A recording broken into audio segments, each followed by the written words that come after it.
Salut, donc je reviens par rapport au film Banlieusards. Je vais essayer de pas être trop longue, sachant que je l'ai vu 2 fois. Je pense qu'il faudrait que je le re-regarde encore pour bien comprendre, parce que je l'ai vu 2 fois pour l'instant. Donc au début je voulais pas forcément regarder, mais ma soeur, carrément ma soeur, parce que ma soeur elle est souvent sur Netflix, elle m'a dit vraiment c'est un film à voir et tout, c'est trop intéressant. Donc je me suis dit vas-y pourquoi pas. Et j'avais pas forcément de compte Netflix, mais là j'hésite en fait. Parce que je suis pas trop pour ce genre de site, sachant que c'est le site le plus riche avec Amazon. Donc on est en train d'enrichir des gens qui nous voient comme du bétail, entre guillemets, hein. Mais c'est vrai qu'il y a tellement de documentaires, et moi j'aime bien les biographies aussi. Il y a des films biographiques que je cherchais et que je savais que c'était sur Netflix, mais j'avais la flemme de payer. Donc bon, pour l'instant je garde, je vais voir. J'ai 30 jours pour me décider. Bref, entre parenthèses, hein, parce que je pense qu'il y en a plein qui avaient tellement envie de le voir. Et si t'as pas forcément envie d'aller au cinéma, ben, moi c'est mon cas, forcément. Je me suis abonnée sur Netflix. Et je veux dire, bon, j'ai regardé des vidéos réactions et tout, qui étaient plutôt bien. Mais je pense que vaut mieux que je donne mon propre avis parce que j'ai un avis mitigé moi aussi. Donc au début, quand j'ai vu la bande-annonce, je me suis dit, ah, c'est trop cliché. Vraiment, moi c'est comme ça. Au début, franchement, j'avoue, au début, quand je vois des clichés, ça me donne pas trop envie. Mais même si je suis pas trop fan du rap français aussi, oui, I'm sorry, à part quelques personnes, groupes des années 90, genre IAM, euh, bon, un peu Kerry James. En fait, je connais pas trop, mais c'est des groupes que je respecte, tu vois, parce que je sais que quand on était petit, petite, c'était les rares sons que mes grands frères souvent écoutaient et qui étaient un peu bien, tu vois. Enfin, genre, moi je préférais largement IAM, Kerry James, que tout ce qui est genre NTM, tout ça, vous voyez, tout ça là, les trucs un peu qu'ils ont dérivé, qu'ils ont dévié, un peu comme en Amérique et qu'ils ont voulu, genre Booba, tout ça là, moi je peux pas. Ça, c'est une partie du rap français que j'aime pas du tout. Mais j'aime bien le rap conscient. Voilà, pour ça j'ai du respect. Donc je me suis dit, bon, Kerry James, quand même, c'est une personne mature. J'ai regardé plusieurs interviews de lui. Je sais il est haïtien, il est musulman reconverti en plus. Donc c'est quelqu'un vraiment déjà qui a vécu beaucoup de choses. Ne serait-ce que de par ses origines, par sa propre vie aussi, son parcours et par les chemins qu'il a voulu suivre aussi. Et donc j'ai même regardé vite fait, un jour par curiosité, j'ai regardé un documentaire sur sa vie, et c'était intéressant aussi. Sur le fait que sa maman l'avait élevé, enfin au début ils étaient avec son père, après il était toute seule avec sa maman il me semble. Qu'il était très bon à l'école, mais que après il a préféré continuer dans la musique, puisqu'il déjà il était dans la musique depuis tout petit, il a préféré rester dedans. Euh,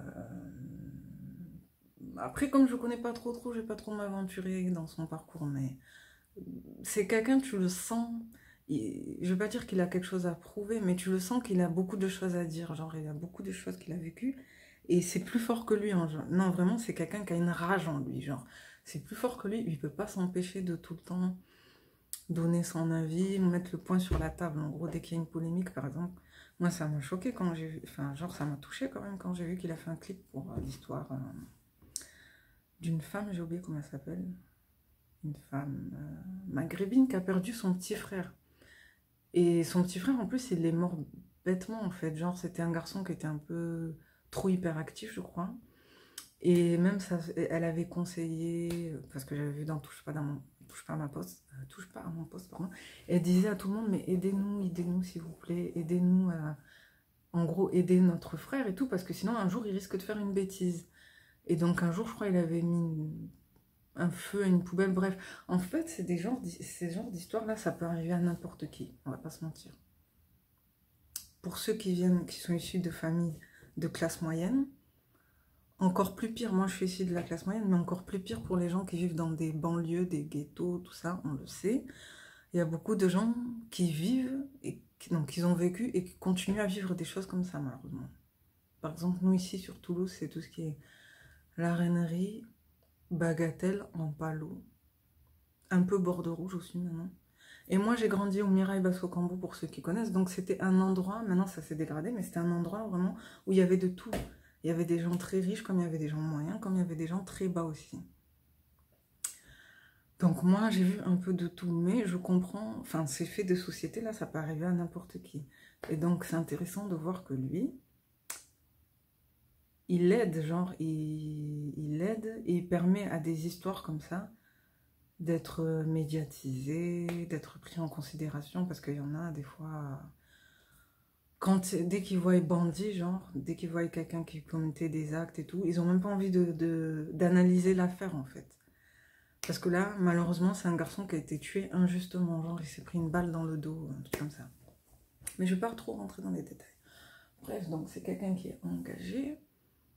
Donc, déjà, quand même, il a un bon fond. Donc, forcément, on se dit que forcément, son film, il va être bien. Dedans, il va faire passer des messages. Et c'est vrai. Oui, son film, franchement, en général, il est bien et il a fait passer des bons messages. Même si j'ai vu quelques défauts que je vais critiquer, que je vais dire. Mais sinon, c'est un bon film. Et donc, moi, les personnages que j'ai l'histoire en général, elle est bien. Même si c'est vrai que c'est basique, ouais. C'est vrai que c'est basique, mais elle est bien. Les personnages que j'ai le plus aimé, à ma grande surprise, c'est la maman. La maman, franchement, elle fait trop rire. J'ai l'impression que c'est une comédienne, en fait. Parce que vraiment, elle fait rire. Elle a bien joué son rôle. Et j'aime bien aussi le gars, justement, qui faisait des études. Parce que je trouve que son rôle, il n'était pas facile quand même. Franchement. Et à la fin, il a vraiment bien... Genre, il était vraiment en plein dedans, quoi. Donc vraiment, ces deux personnages, moi, c'est ceux qui m'ont le plus touché dans ce film. Parce que, bon, voilà, tout le reste, après, c'était un peu du déjà vu et tout. Même si c'est vrai que Kerry James, Demba, il a bien joué. Non, je ne vais pas casser la chaise. Demba, il a bien joué aussi. Mais bon, je préfère quand même le rôle du frère avocat. Même si c'est vrai qu'à un moment, quand il a poussé son frère sur la route, quand il a dit « T'es bête ou quoi? T'as raté ton brevet ?» Ça, c'était un moment triste, je trouve, parce que ça montre à quel point parfois il y a des noirs qui ont tellement envie de réussir, entre guillemets, que parfois ils ont du mépris, même parfois pour des gens de leur famille qui n'ont pas forcément réussi. En fait, c'est un film, franchement, dans lequel tout le monde peut se reconnaître. Il y a tout dedans. Il y a des gens qui, entre guillemets, sont en bas de l'échelle, il y a des gens qui sont en haut de l'échelle, et de n'importe quelle origine, entre guillemets. Donc tout le monde peut un peu se reconnaître dans ce film. Ça, c'est un bon point. Et donc au début, c'est une histoire banale. Hein. Et le thème qui revient le plus aussi, c'est le choix. Le fait de faire des choix dans la vie, que la vie est faite de choix, et que c'est nos choix qui déterminent ce qu'on va devenir, entre guillemets. On le sait. Hein. Et ça, par rapport à ça, c'est bien. Franchement, c'est bien. Ça fait réfléchir les gens. Même si on a vu des scènes de chicha, tout ça. Moi, j'ai pas trop aimé, mais ça fait réfléchir. Et c'est le but d'un film, ou d'un livre aussi, c'est de faire réfléchir. Donc, voilà. Donc, j'ai bien aimé la maman, franchement. Surtout quand elle a dit quoi? Elle a dit je te connais pas. Bon, ça, c'est tout le monde a vu dans la bande-annonce. Mais laisse-moi tranquille. Non, le moment qui m'a fait le plus rire, c'était quoi déjà?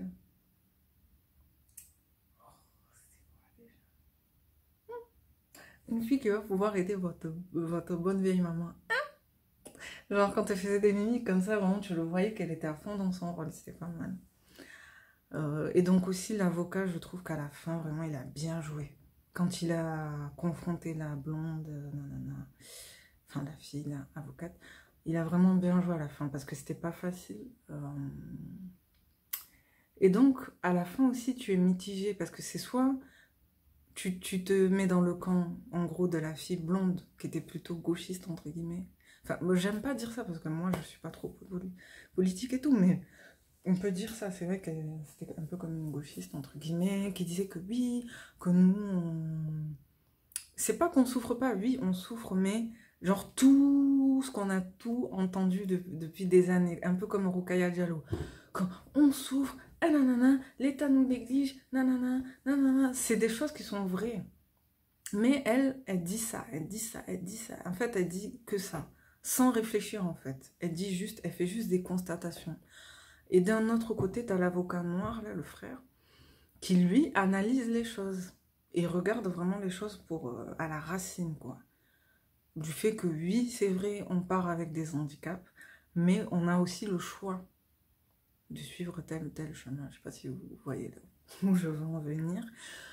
Au point où moi, à la fin, I'm sorry, je sais pas qu'est-ce que vous en pensez, mais moi, à la fin, j'ai pas envie de passer pour une vendue, hein, mais j'étais un peu plus du côté du gars noir, de l'avocat, ouais. On pourrait dire que c'est un vendu, nègre de maison, mais si vous regardez bien, moi par exemple, si j'analyse ma vie, je sais pas, j'ai l'impression que c'est plus l'avocat noir là qui a raison. Que certes, on a des handicaps, certes, surtout encore plus pour les gens qui vivent en banlieue, mais c'est pas une raison pour foutre sa vie en l'air ou négliger sa vie et toujours se cacher derrière des excuses. Donc, moi, c'est comme ça que je prends, pour moi, la morale de cette histoire, c'est ça. Mais pour d'autres personnes, ça va être oui, c'est bien, il a dénoncé, nanana. Donc chacun son avis, mais moi en tout cas, je vous donne mon avis. Et non, je suis pas une négresse de maison, nanana. Moi aussi, je vois beaucoup de choses, ne serait-ce que dans ma famille. Donc, non, si vous regardez bien, vraiment, à la fin, tu le sens que le gars noir là, il a raison. Qu'on le veuille ou non, il a raison. Mais bon, je vais essayer de plus argumenter et de mettre des choses en bas parce que là, je me rappelle plus trop. C'est pour ça qu'il faut que je regarde le film parce que je me rappelle plus trop. Donc la fin, elle est tragique. Et surtout à la fin, quand tu vois aussi les voisins qui prennent des photos, genre ça donne une bonne illustration de ce qu'on vit en ce moment. C'est que dès que tu as un événement tragique, tu sais, les gens, ils pensent pas forcément à appeler les urgences. On va d'abord... comment dire, on va d'abord vouloir prendre le truc sur l'instant, quoi. Prendre l'image et tout. Pour le montrer, pour le diffuser, nanana. Bref, qu'est-ce que je voulais dire d'autre? Parce que quand même, j'ai pris 30 minutes là, il fait nuit. Donc oui, à la fin, moi, je suis plutôt du côté de l'avocat. Mais il va falloir que je le regarde parce que je me rappelle plus vraiment exactement de ce qu'il avait dit. Et oui, donc les mauvais côtés de ce film. C'est un bon film. Bien, tout le monde s'y reconnaît dedans. Même s'il y a beaucoup de clichés. Après, c'est vrai qu'on va dire que oui, mais c'est normal puisque c'est la réalité. C'est vrai, c'est la réalité. Mais quand même, on a la possibilité de... Comment dire? On a la possibilité, quoi. On a la liberté. C'est ça qui est bien quand on produit des films ou des livres et tout. C'est qu'on a les libertés de montrer les choses à notre façon aussi. Donc, c'est dommage aussi qu'il ait été trop dans les clichés. Par exemple, il y a des clichés qu'on connaît et qu'il aurait pu éviter. I'm sorry, franchement, j'ai pas envie de passer pour une noire arabe, mais on va pas se mentir, moi, je suis une fille noire, et on va pas se mentir, c'est vrai que la plupart des choses négatives, des rôles négatifs, ont été attribués à des maghrébins. Pourquoi? Je ne sais pas. Et c'est moi aussi, c'est un truc qui saute aux yeux. Franchement, je veux pas exagérer, mais c'est vrai, soyons honnêtes. Et sachant tous les problèmes qu'il y a en ce moment, sachant qu'on fait des amalgames déjà entre le fait d'être musulman et maghrébin, il y en a qui font pas de différence entre les deux, et pourtant il y a une différence. Il y a aussi le fait que on essaye parfois de mettre pratiquement tout le temps, on va pas dire parfois, de mettre en rivalité les maghrébins et les noirs. C'est une réalité, hein. Ah mais vraiment, je pense que vous en êtes conscient.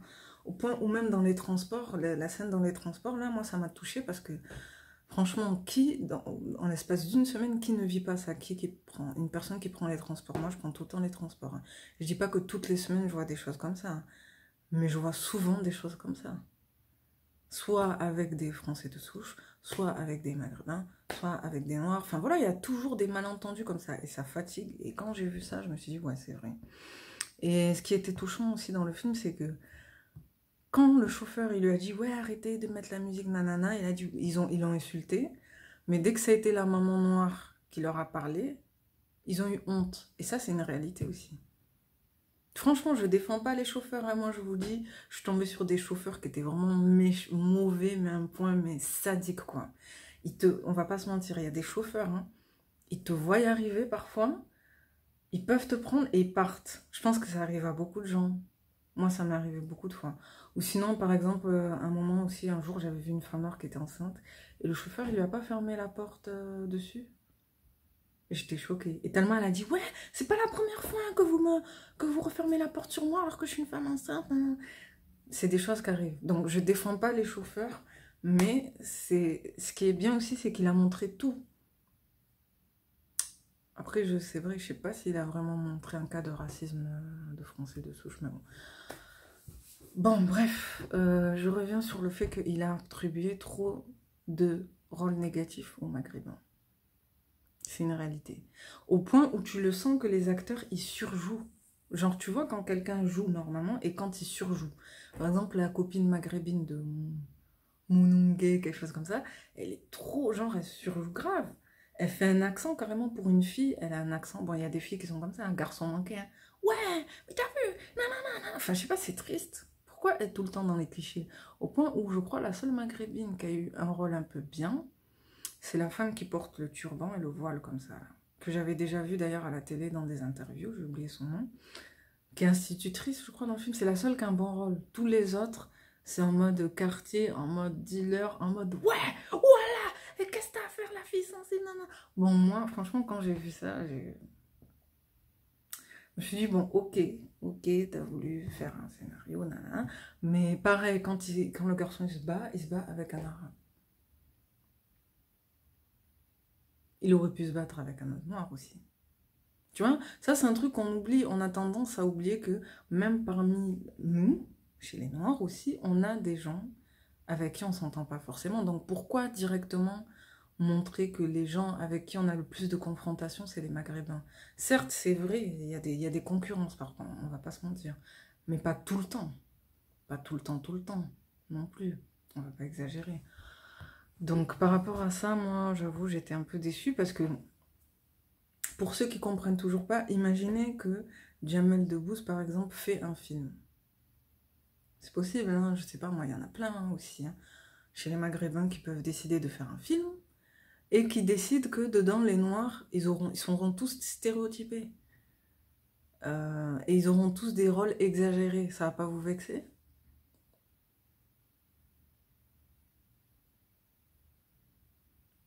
Genre, dès qu'il y a un noir, c'est un beurre à crème. Dès qu'il y a une fille noire, elle est en mode superficielle, nanana. Donc ça, par rapport à ça, c'est pas très... Franchement, c'est pas très malin d'avoir fait ça parce que si ça serait le sens inverse, on serait pas content non plus.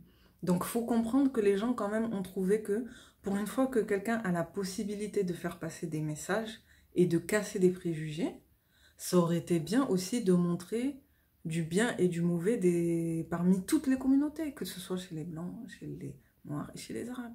Mais c'est vrai que ce qui ressort, on va pas se mentir, c'est que chez les arabes, il y a pratiquement que du négatif. Il y a que l'institutrice là qui a eu un bon rôle un peu. Donc je vais pas trop m'attarder parce que là quand même 18 minutes c'est long. Sinon dans l'ensemble c'est un bon film. En plus là, je suis dégoûtée, c'est un bon film. Ouais, hein. Probablement un des meilleurs films hein, par rapport à ces thèmes-là,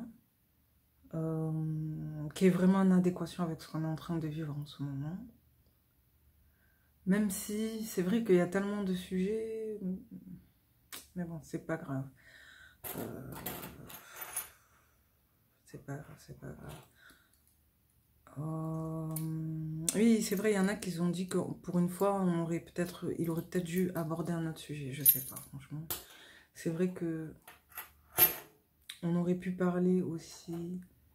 Mais bon, ça, je pense qu'on va attendre longtemps pour voir un truc sur ça. Par exemple, un truc sur le retour en Afrique ou sur le rassemblement des Noirs de la diaspora. Ou même pas le rassemblement, mais l'entraide, la reconnexion. Parce que, par exemple, je sais pas si vous avez vu, mais il y a eu un bon débat de Nature Eben, probablement un des meilleurs. C'est rapport entre Africains du continent et Africains de la diaspora. Je l'ai écouté et franchement, il est bien. Il est vraiment, vraiment bien. Et ça, par exemple, c'est un thème que... Bon, au cinéma français, ils vont dire que c'est un film communautariste. Et pourtant, nous, on a besoin de choses comme ça. Donc, on n'est pas prêt de voir un film par rapport à ça. Et bon, non, en fait, non. Là, je vais loin. Ça, c'est mieux. C'est vrai que ça, c'est mieux que ça reste des débats entre nous. Mais genre, je voulais vous parler d'un thème qui est aussi un peu plus intéressant, je trouve. Voilà. Après, sinon, son film, il est pas mal, ça va. Et ça fait rire, comme je vous ai dit, la maman, là, vraiment, elle a bien joué, ça fait rire. Et qu'est-ce que je voulais dire? Je voulais dire que moi aussi, pour ceux qui le savent, bon, j'ai pas envie de faire la prétentieuse ou quoi, mais même moi-même aussi.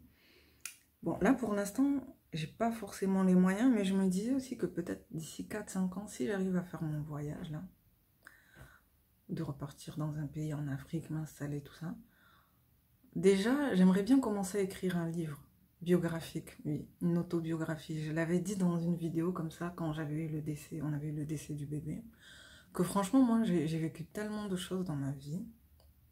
Je dis pas que j'ai la vie la plus dure ou quoi, mais en fait, il m'est arrivé tellement de choses qui sont hors du commun et qui pourraient, je pense, qui pourraient faire réfléchir un peu. Après, bon, je vais pas le sortir maintenant, là, franchement, non. Mais si d'ici quelques années, j'arrive à faire ce voyage, franchement, j'aurais beaucoup de choses à dire. Et donc, moi, je pense qu'un jour, peut-être, je ferai une autobiographie. Parce que j'ai plein de choses, mais vraiment plein de choses. Et j'ai vécu, franchement, même pas que en tant que fille noire, j'ai vécu plein de choses qui ont un lien avec tout ça. Avec tout. Avec le féminisme, avec le fait d'être noire, avec le fait de se reconvertir à l'islam, avec le fait de nanana, genre. Et j'aimerais bien un jour mettre ça dans un livre. Genre faire une autobiographie. Encore mieux si j'arrive à faire ce voyage-là. Et un jour, si Dieu le veut, peut-être que... Bon, ça, c'est dans mes rêves, hein, mais franchement, et si, admettons que si d'ici 5 ans, je sors un livre et qui marche bien, peut-être que ça sera adapté en film aussi. Peut-être que ça sera réalisé en film. Et je vous dis, franchement, un film comme ça, on n'y pense pas, hein. Lui, par exemple, il a fait un film sur le ghetto, mais moi, par exemple, je trouve que ne serait-ce un film biographique, à travers une biographique aussi, tu peux aborder différents thèmes. Et moi, je trouve que dans ma vie, j'ai eu tellement de thèmes différents que franchement, si un jour j'arrive à faire un livre et que aussi c'est fait en film, laisse tomber. Enfin, genre, limite, ça sera même pas un film, ça sera une série. Bon, là, j'avoue, j'exagère, mais vraiment, c'est un truc qui me trotte dans la tête, hein. Peut-être pas, peut-être que j'aurai pas le temps de le faire, mais en tout cas, j'espère qu'un jour, même si c'est pas moi, mais j'espère qu'un jour quelqu'un fera ça. Et genre, ça résumera tout en fait. Ça résumera tout. Ça montrera beaucoup de choses. Et en plus, moi, je sais pas pourquoi, mais je me dis, en plus, comme nous, les filles noires, entre guillemets, on n'a pas beaucoup de représentation en France. Ou si on a des représentations, ce sont des femmes, voilà quoi, qui sont soit dans l'esthétique, soit dans le cinéma, soit dans le truc et tout. Et moi, je sais pas, on verra, mais si j'arrive à être professeur là-bas, dans un pays en Afrique et tout, et que je sors un livre, je pense que ça pourrait inspirer beaucoup de gens, hein, sur tout ce que j'aurais traversé avant de pouvoir faire ce que je vais faire, le voyage, tout ça. Donc ça, j'avoue, là, c'est moi, je parle beaucoup, hein, mais vraiment, c'est un truc qui me trotte dans la tête, hein. C'est une idée que je garde dans la tête. Et ça serait original en plus. Parce que ça serait pas directement banlieue, ghetto, ça serait vraiment genre une autobiographie. Mais à travers cette autobiographie, je vais aborder tous ces thèmes-là, d'immigration, d'enfants d'immigrés, des choses aussi positives quand même, qu'on a pu avoir en France. Moi, par exemple, si j'arrive à faire ce voyage à m'installer en Afrique, s'il y a bien une chose que j'oublierai jamais, c'est l'éducation, l'enseignement. Et ça, je voulais le dire aussi. C'est que s'il y a un truc vraiment ici qu'on ne peut pas nier, c'est l'éducation, genre l'école. C'est probablement la meilleure chose qu'il y a en France. Donc moi, si un jour je fais un livre ou un truc, obligé, il faudra que je parle de l'école et de l'enseignement en France. Parce que c'est la meilleure chose, enfin moi en tout cas c'est la meilleure chose que j'ai eue en ayant grandi en France. Parce que tout le reste après, voilà, c'était la galère. Mais l'école en tout cas, il n'y a rien à dire. Donc, je pense que je vais m'arrêter là. Parce que là j'ai été longue, merci d'avoir pris le temps de regarder ma vidéo. Il fait nuit et je suis toute seule. Bref, je vais y aller. Non, vraiment, il fait super nuit. Oh, on voit plus rien du tout. Quand je suis arrivée, quand même, il faisait clair dans vos pyramides, sachant que demain matin, je dois revenir encore, mais bon, c'est pas grave. Hein. C'est pas grave. Non, mais c'est vrai que normalement, je peux même pas venir, mais je suis venue quand même. Attendez. En fait, c'est une école, c'est une faculté.